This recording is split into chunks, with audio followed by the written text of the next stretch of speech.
Olá, queridos internautas, sejam muito bem-vindos ao canal Centro Espírita Jesus de Nazaré, sintam-se acolhidos. E para a palestra de hoje teremos como reflexão o tema Reflexões sobre a vida após a morte. E quem irá contribuir com a palestra de hoje é o nosso amigo Jomar Gontijo. O Jomar, ele é fundador e presidente do GEC, Grupo Educação, Ética e Cidadania. Há muitos anos, trabalhador incansável do Espiritismo, mestre em educação, adquiriu grande respeitabilidade, principalmente na área da educação e da ética espírita. Portanto, Jomar, seja bem-vindo e uma excelente palestra a todos. Bom dia, boa tarde, boa noite. Já que a palestra está sendo gravada por causa da pandemia, né, e vamos expô-la no site, os internautas podem assisti-la a qualquer hora. E hoje nós vamos tratar de algumas reflexões sobre a vida após a morte, que é um dos assuntos mais estudados pelo Espiritismo. Então nós vamos hoje dividir o nosso estudo em 4 partes. Algumas reflexões sobre o porvir e o nada, as 5 alternativas que Kardec apresenta numa obra sua a respeito das possibilidades da vida após a morte. Vamos falar um pouquinho das obras de André Luiz, que ele é um repórter do mundo espiritual, passa uma visão para nós, e vamos finalizar com o estudo de um espírito chamado Pedro, que nos orienta e escreveu ou psicografou algumas informações a respeito disso. Então, sobre o porvir e o nada, muitas vezes costuma-se afirmar que quem vai não traz notícia, não conta como é lá. E isso é uma informação errada. Por quê? Kardec, lá no século XIX, ele começa a estudar o Espiritismo e ele vai pesquisar intensamente a respeito destas questões, né? Para onde que vamos? O que seremos depois da morte? Estaremos melhor ou pior? Existiremos ou não? Viveremos eternamente ou será que tudo se aniquila? Então ele escreve um livro chamado O Céu e o Inferno. E este livro é muito importante para quem quiser estudar a respeito do que acontece conosco depois do desencarne. Ele é uma série de entrevistas que Kardec faz a espíritos desencarnados. Espíritos que estão numa situação de felicidade, numa situação neutra e numa situação de muito sofrimento. Então, lendo esse livro, a gente vai entender mais ou menos o que se passa com os espíritos do lado de lá. E, finalmente, num livro, inclusive, editado depois da morte de Kardec, por isso que ele chama Obras Póstumas, existe um texto muito interessante de Kardec, onde ele vai estudar as possibilidades que a gente tem sobre a vida após a morte. E Kardec fala das 5 possibilidades: o materialismo, o panteísmo, o deísmo, o dogmatismo e o espiritismo. Vamos tentar entender, então, esses tópicos. Primeiro, ele fala do materialismo. O que é o materialismo? O materialismo acredita que a matéria é tudo. Só existe a matéria. Só isso aqui ponderado. Então, o que é o espírito? O espírito nada mais é do que um produto da matéria, um subproduto do nosso cérebro material. Então, o nosso espírito, ele nasce junto com o corpo e morre junto com o nosso organismo.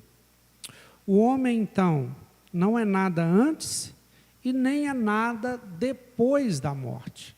Então, a nossa existência é só essa. Nós nascemos junto com o nascimento do corpo e nós morremos junto da morte do corpo. Então, eu, Jomar, só tenho essa existência, a existência desse corpo. Na verdade, a matéria diz O materialismo diz que eu sou esse corpo. Essa ideia psíquica do eu é uma ideia criada pelo cérebro. Então, eu sou corpo. Quais são, então, as consequências do materialismo, que é o que Kardec vai estudar? O homem, não sendo senão matéria, não há de real e de invejável, senão os gozos materiais.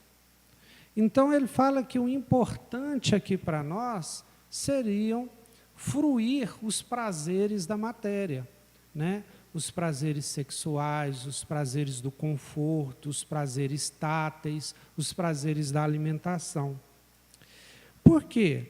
Porque ele fala que, inclusive, a nossa afetividade moral não vai ter futuro.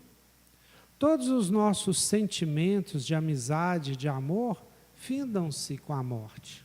Não faz sentido. Então, eu tenho que fruir só o prazer que me dá a amizade, ou o prazer que me dá o amor, naquele momento, porque não vai ter continuidade. E até mesmo os laços morais, como os laços, por exemplo, de família, né, os laços familiares e outros, são todos quebrados com a morte. Não há continuidade. E também, uma outra consequência é que todas as misérias da vida não têm justificativa. Por que as misérias acontecem? E acontecem para uns e não acontecem para outras? E não vai ter nenhuma compensação. Porque você vai morrer, vai acabar. Que compensação vai ter?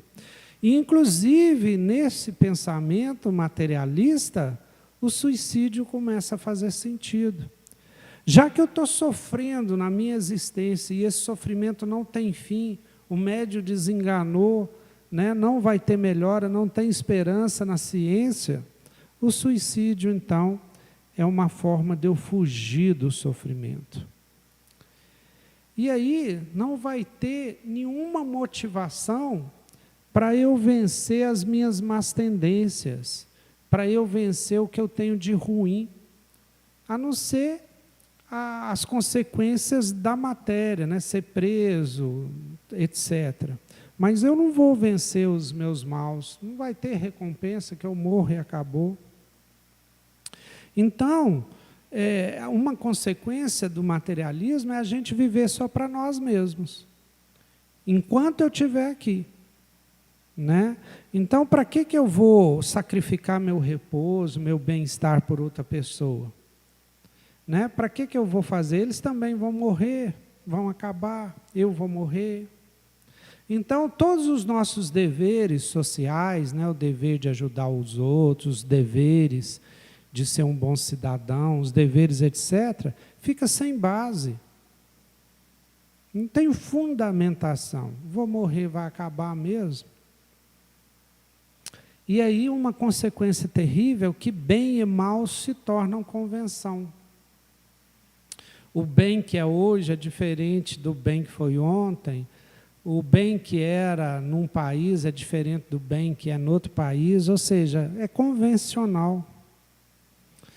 E aí o único freio social, o único freio para impedir as pessoas de se matarem, de roubar, de se agredirem, é a lei material, é a prisão, é o medo da prisão, é o medo de você ser pego pela lei. Não há outro freio, não há um freio moral, não há uma consciência, porque tudo vai acabar.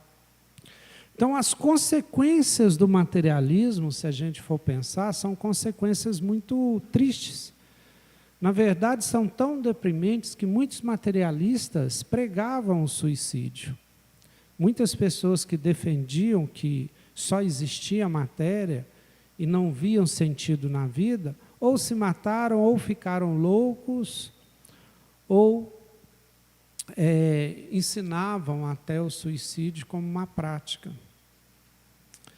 A segunda proposta que Kardec estuda, lá nesse estudo dele, é o panteísmo. Panteísmo significa pan, todo, teísmo, Deus. Então, o estudo do Deus todo.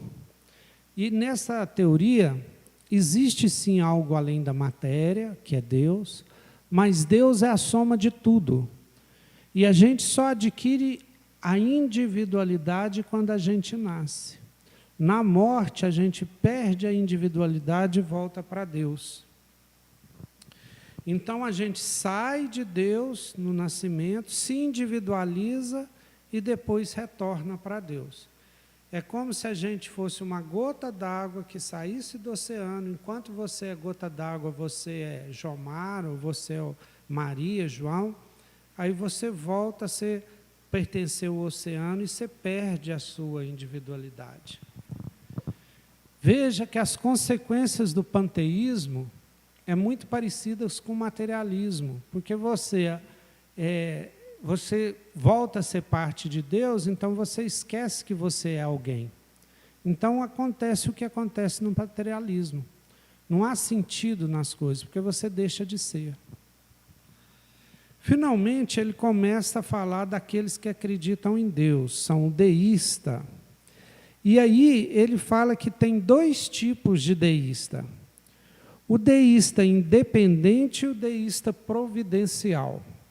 O deísta independente, que vários cientistas até são assim, é que acreditam que Deus criou o universo, criou as leis do universo e largou ele para lá. Deixou o universo por conta de si mesmo. E o deísmo providencial é aquele que acredita que Deus criou o universo, criou as leis do universo, mas ele não abandona o universo. Ele age no universo através da divina providência. Ou seja, há uma relação de Deus com o universo.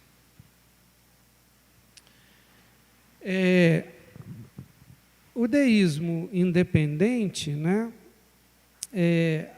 não há necessidade de agradecer a Deus, não há necessidade de fazer prece, comunicar com Deus, nada disso, porque eles entendem que Deus abandonou o universo.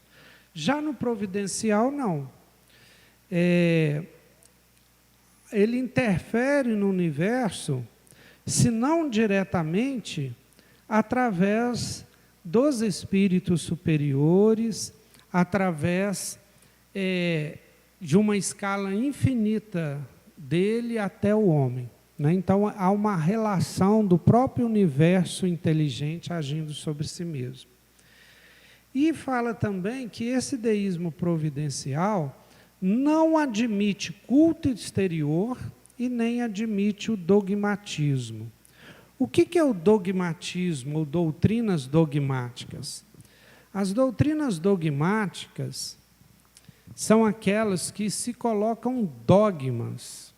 Dogmas são verdades que não podem ser questionadas. São reveladas por Deus, é um mistério e ninguém pode questionar. Então, por exemplo, a origem dos dogmas é os estudos das fontes religiosas, dos chamados livros sagrados. Então, algumas das doutrinas, dos dogmas das religiões cristãs, porque hoje em dia você tem muita religião cristã, quer dizer que vem de Cristo, né? Então você tem as evangélicas, tem a católica, né? tem protestante, tem um tanto, são inúmeras, e tem os seus dogmas.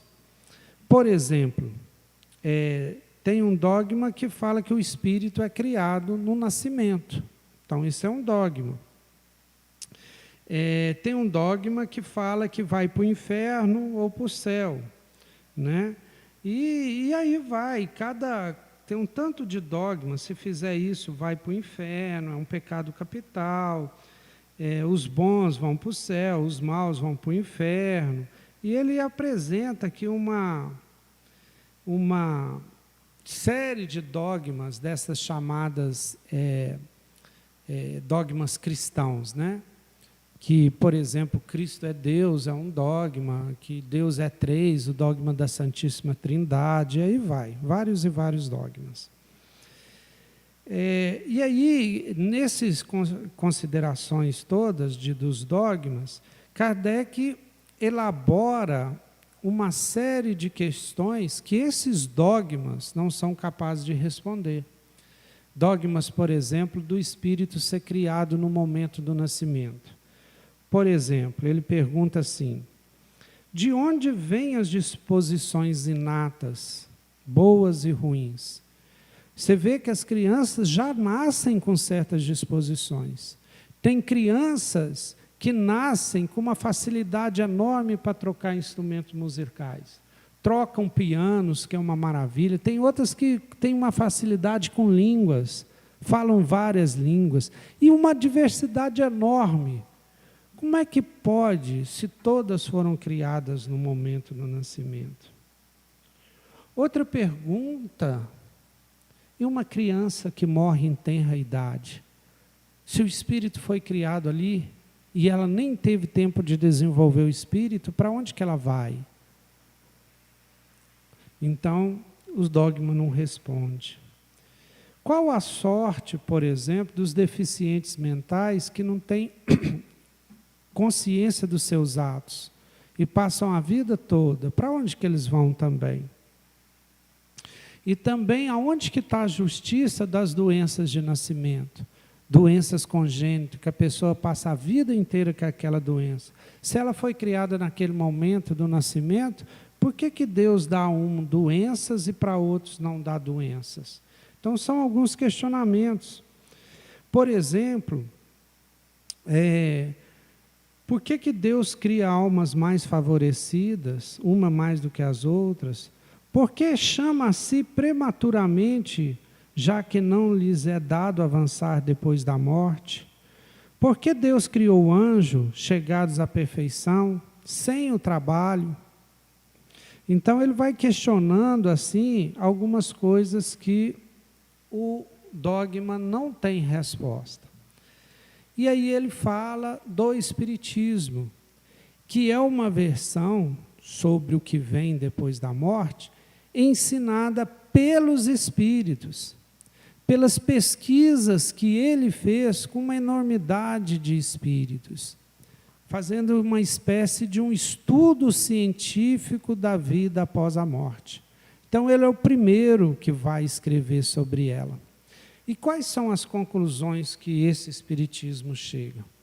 Primeiro, que a alma, que é um princípio inteligente, ela independe do corpo. Que ela existe antes da formação do corpo e sobrevive depois do corpo.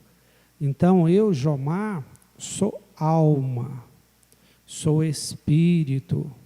Eu existo antes desse corpo aqui que vocês estão vendo, porque vocês não estão vendo o Jomar, vocês estão vendo o meu corpo e as vestimentas do meu corpo. Então, eu tenho um corpo, eu não sou um corpo. Eu, Jomar, tenho um corpo. E, inclusive, continua sobrevivendo depois da morte desse corpo. Segundo, o ponto de partida de todas as almas é o mesmo. Não existe diferença. Todas as almas são criadas de uma forma muito simples e ignoram todas as coisas. E são submetidas a um processo de evolução infinita, a um progresso infinito, indefinido quando é o fim disso. Por isso que a gente fala infinito, porque a gente não sabe aonde vai terminar. E nenhuma criatura, então, foi criada anjo. Todos foram criados lá, nesse início, todas as criaturas de Deus, e foram evoluindo a partir dos tempos. E há almas que produzem mais rápido e há almas que produzem mais devagar.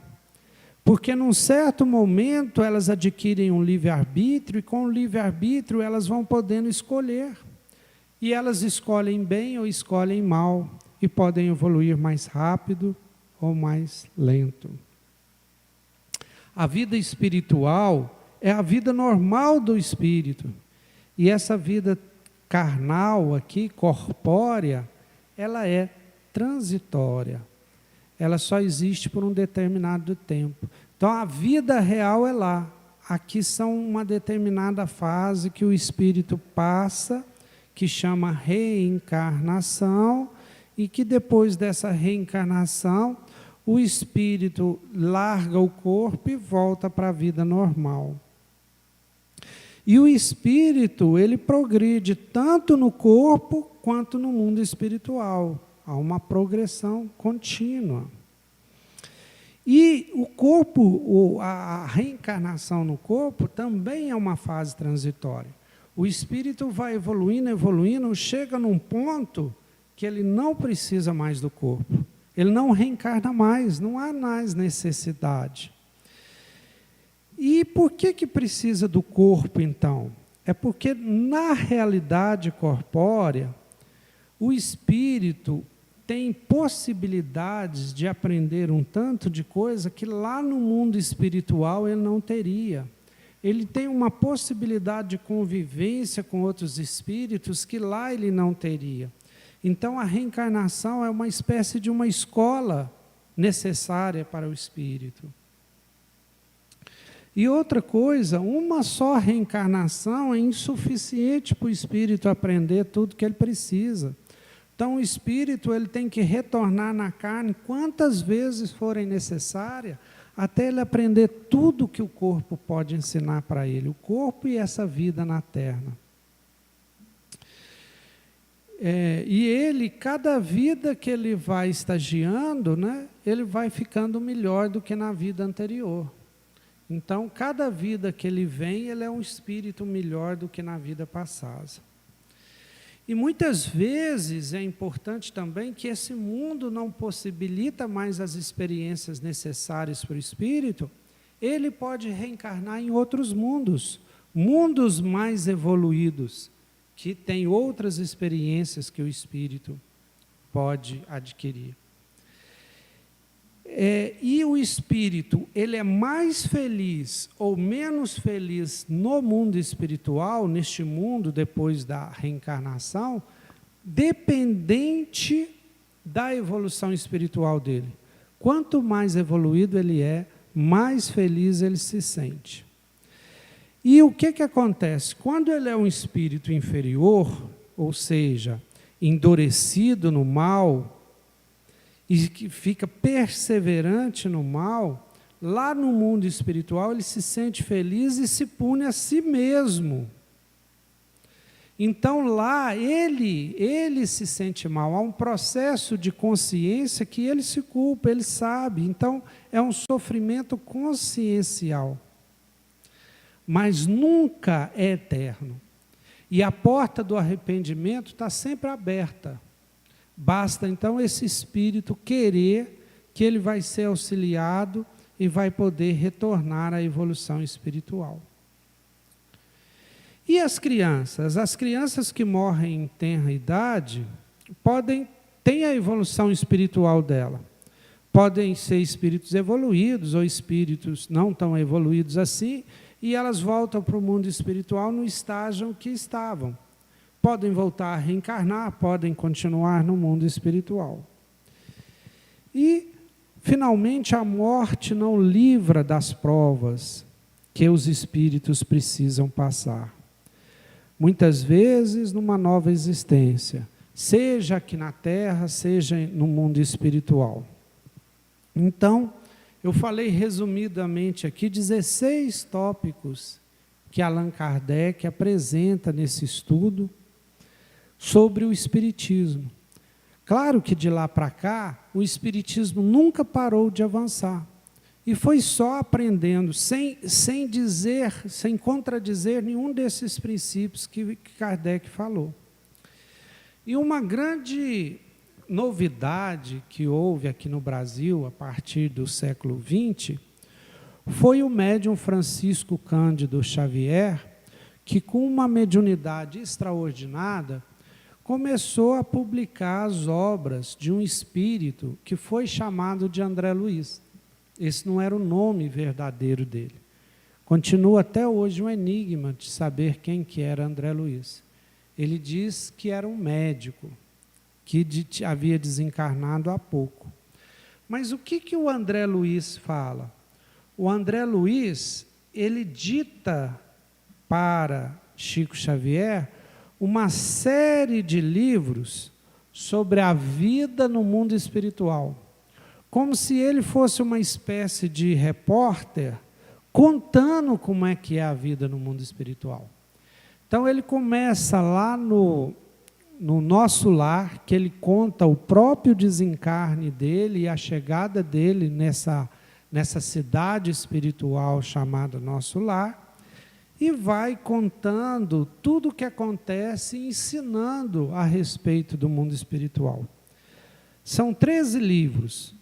Vou falar para vocês na sequência o título desses livros: Nosso Lar, Os Mensageiros, Missionários da Luz, Obreiros da Vida Eterna, No Mundo Maior, Libertação, Entre a Terra e o Céu, Nos Domínios da Mediunidade, Ação e Reação, Evolução em Dois Mundos, Mecanismos da Mediunidade, Sexo e Destino e A Vida Continua.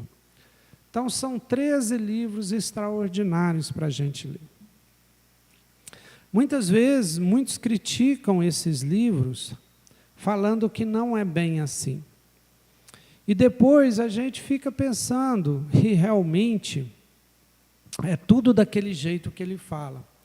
Mas nós temos que entender que toda reportagem e toda descrição é a descrição a partir de um sujeito. É um sujeito que vê e que conta. E no nosso caso, mais complexo ainda, é um sujeito que vê e conta e através de um médium. Então tem influência desse sujeito e tem influência do médium. E depois, entendendo e estudando mais, a gente vai ver que isso tem muito a ver com o nível de evolução do espírito, do nível consciencial desse espírito, o que ele percebe, o que ele dá conta de perceber e a forma como ele percebe isso. Mas, sem dúvida nenhuma, essa coleção é cheia de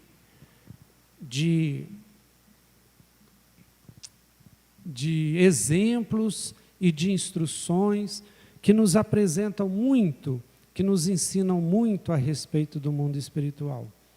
Eu não vou aprofundar nesses estudos, porque não daria tempo, num estudo de 45, 50 minutos, a gente falar dos 13 livros de André Luiz. O que a gente sugere é que vocês leiam, né, se possível na sequência que eles foram ditados, e tirem suas próprias conclusões. Agora, já no século XXI, especialmente nós aqui em Divinópolis, Minas Gerais, recebemos algumas instruções de um espírito que chamou-se de Pedro. E ele vem ditando vários estudos através da psicofonia. E esses estudos geraram Estudos Psicofônicos, volume 1, que tem aí umas 20 aulas dele através de psicofonia. Psicofonia, o médium, ele fala o que o espírito está intuindo. Então, isso foi gravado num gravador e depois reproduzido, tanto o estudo quanto as perguntas de quem estava assistindo. E lá tem um estudo que ele fala sobre o mundo consciencial, que ele divide o mundo espiritual em 3 níveis: o unidimensional, o tetradimensional e o transdimensional. Então ele faz um estudo do mundo espiritual e ele fala o seguinte: o mundo espiritual nós podemos dividir em três níveis conscienciais. O nível unidimensional, e esses níveis são níveis de consciência, porque o mundo espiritual ele é diferente para cada consciência que o percebe. Ele não é um mundo fixo como esse material, ele é consciencial. Unidimensional, a pessoa está num sofrimento muito grande. Ela não consegue perceber nada, nem o tempo, nem o espaço, só o seu próprio sofrimento. Então ela fica como perdida, como que isolada, achando que seu sofrimento é eterno.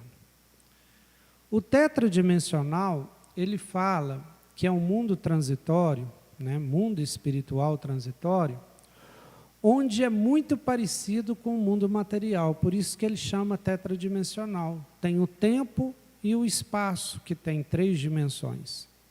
Então é um mundo muito parecido com esse, que o espírito que está nesse mundo, ele vai narrar esse mundo exatamente como o mundo material, porque lá tudo se parece com o mundo aqui.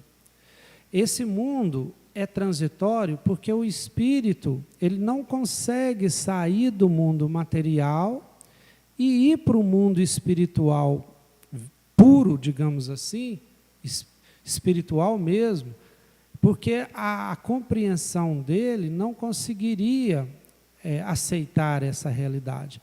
Então ele passa por uma fase intermediária. E finalmente o transdimensional é um mundo que está além das dimensões do espaço e do tempo. Ele não dá conta de explicar esse mundo porque a mente dos encarnados é tetradimensional. Não consegue entender nada além da matéria e do espaço. Então ele não consegue falar a respeito desse mundo, que seria o verdadeiro mundo espiritual. E nesse livro também, no capítulo 23, ele vai falar mais especificamente da parte moral do mundo espiritual, quando ele dá o título do estudo, quando a vida termina, ela começa. Então, ele vai falar primeiramente dessa questão, né, relembrar essa questão das 3 opções, né? Ele começa do céu, inferno e purgatório, e fala da onde que veio isso, por que que veio isso. Mas ele vai falar que não existe só 2, céu e inferno, ou 3, céu, inferno e purgatório. Mas que, na verdade, o mundo espiritual, ele é infinito, ele é uma diversidade de opções. E as opções variam de acordo com a consciência do espírito. Ou seja, que cada espírito, quando desencarna, ele cria uma realidade espiritual coerente com a consciência dele. Então, ele fala que, numa concepção mais abrangente, a vida futura é consequência da vida atual.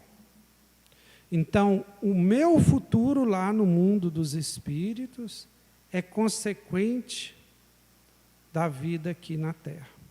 Então ele pergunta, se a vida futura é uma consequência da vida atual, qual é a mais importante? A vida atual na carne ou a vida fora da carne? E aí, todo mundo responde a vida atual nesse estudo, né? E aí ele fala assim, mas é a vida atual porque vocês estão nela. A vida atual, ela é passageira e curta.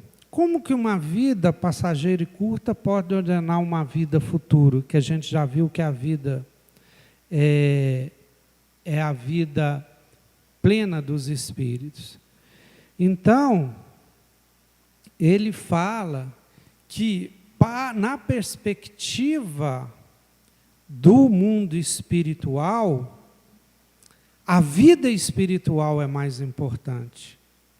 Daí a necessidade, aí ele complementa, né, da necessidade da gente viver essa vida material como espíritos e não como corpos. Aqui é a grande consequência do estudo, e é aí que ele quer falar para a gente que a vida espiritual é uma continuidade da vida física.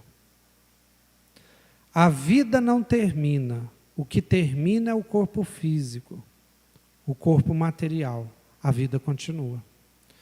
Então daí a gente faz uma reflexão profunda sobre como estamos vivendo a nossa vida. Vivendo a nossa vida. Será que nós estamos vivendo a nossa vida como espíritos? Ou nós estamos vivendo a nossa vida como corpos? Essa talvez seja a mais importante lição que Jesus quis ensinar, que a gente não entendeu. Que ele achava que o homem era espírito, o homem não era corpo. Somente entendendo assim é que nós vamos compreender várias falas dele, que se não for assim não tem sentido.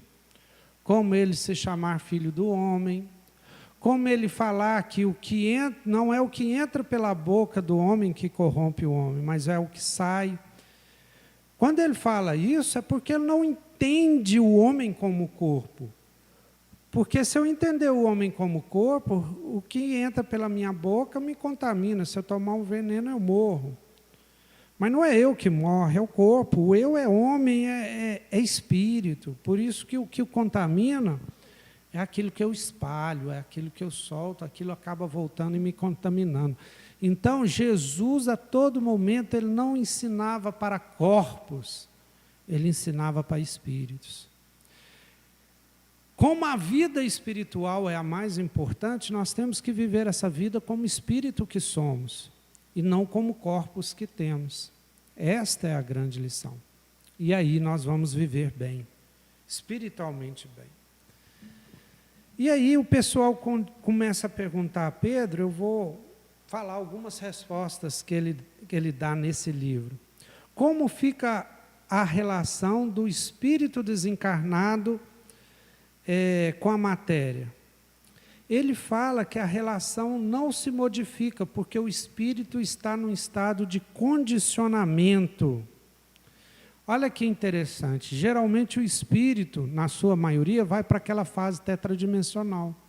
Então lá ele vai viver como se vivesse no mundo material. Vai ter casa, vai ter que comer, vai vestir roupa. Por quê? Ele está condicionado à matéria. Ele usa essa palavra, ele fala assim: se ele não descondicionar, será afetado por todos os limitantes da matéria. Ele sentirá fome, frio, dor, porque ele está condicionado, a mente está condicionada, o espírito está condicionado. Ele fala assim: o desencarne não é mágica. Aquele espírito que permaneceu 30, 40, 60, 100 anos submetido à força da matéria, não vai se libertar de um momento para outro. Ele precisa se libertar vagarosamente, por isso desse estágio temporário.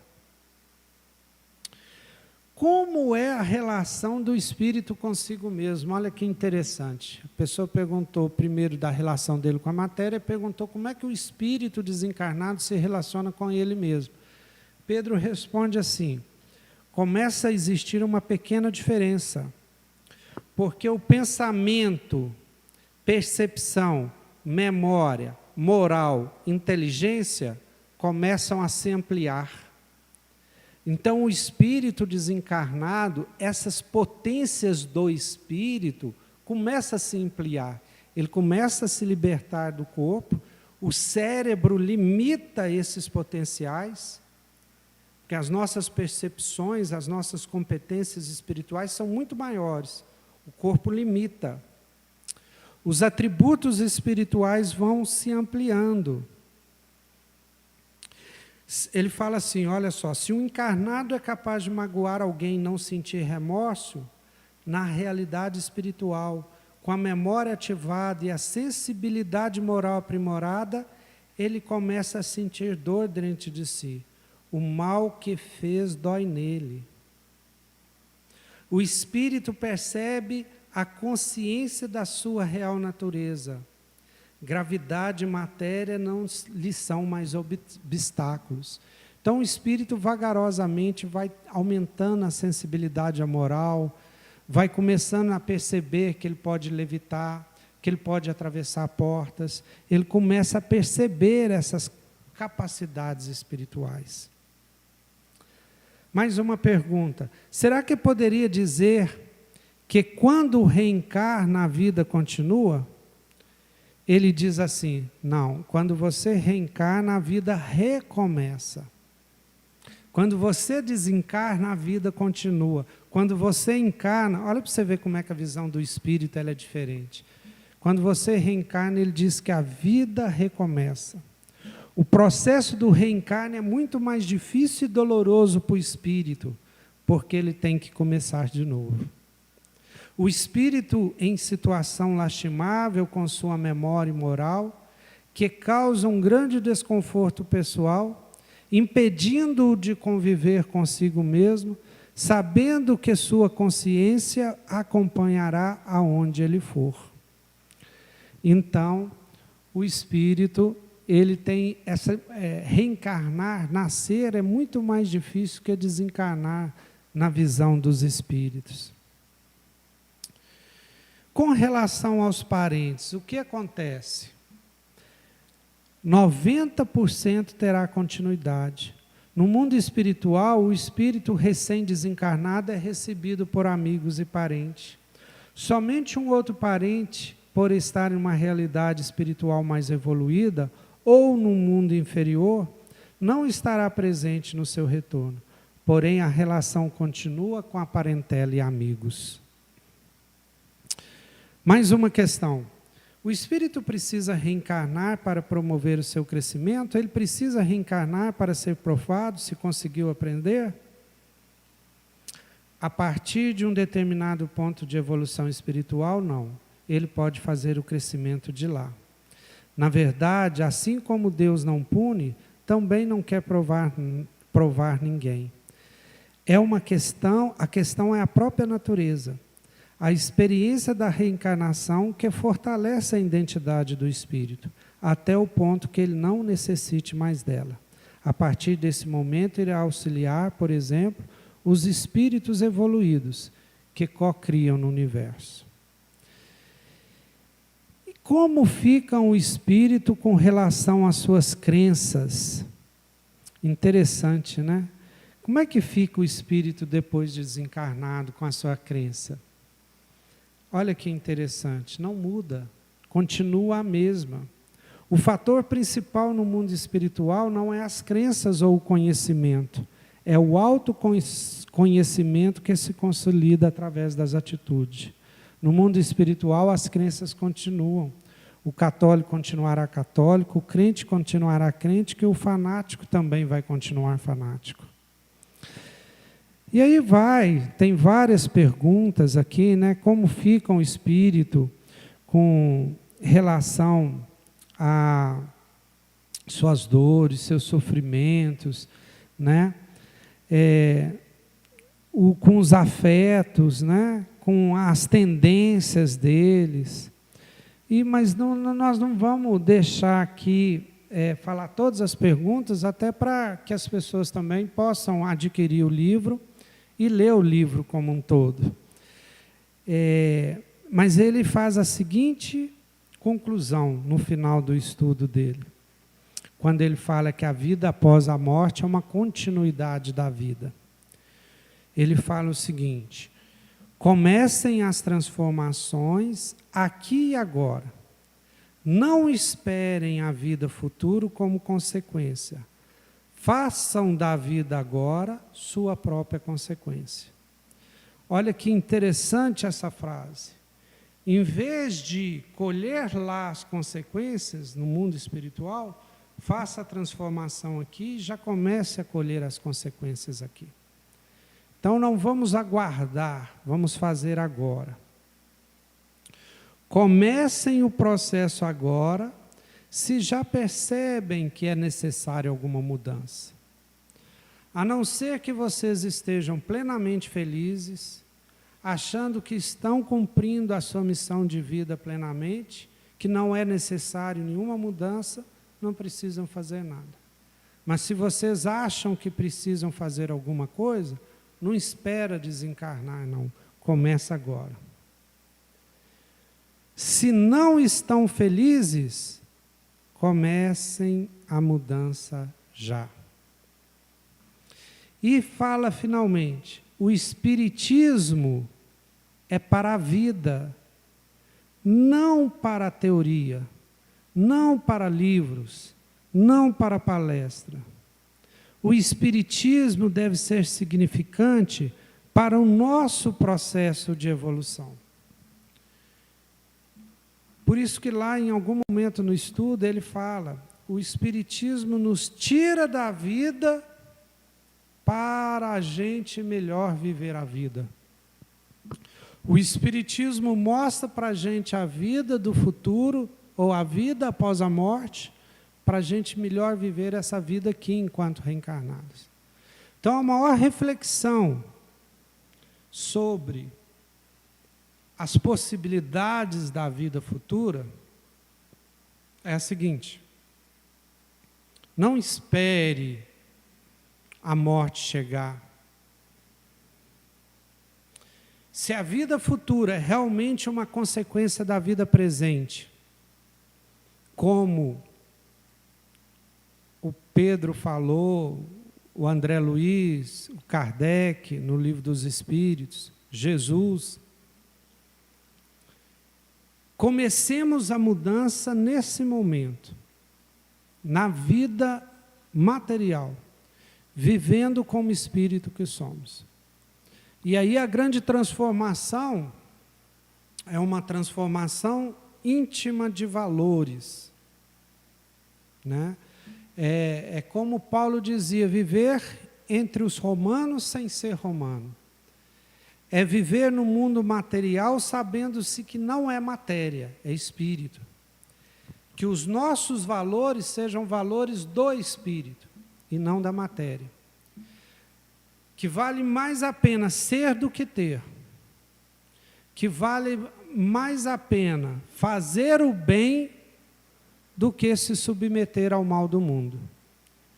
Que vale mais a pena, talvez, um momento de oração, um momento de boa relação, do que um momento de ver um espetáculo, do que um momento de um conforto qualquer. Porque o espetáculo, o prazer e o dinheiro, tudo acaba. Tudo é matéria, fica na matéria. Agora, o aprendizado, a satisfação de ter feito um bem, de servir, de ajudar alguém que precisa, de ter uma relação de carinho e de amor, de se sentir bem consigo mesmo. Isso são patrimônios espirituais que vão para sempre com a gente. Então, como dizia o poeta, para encerrar, que já que a gente, aonde vai,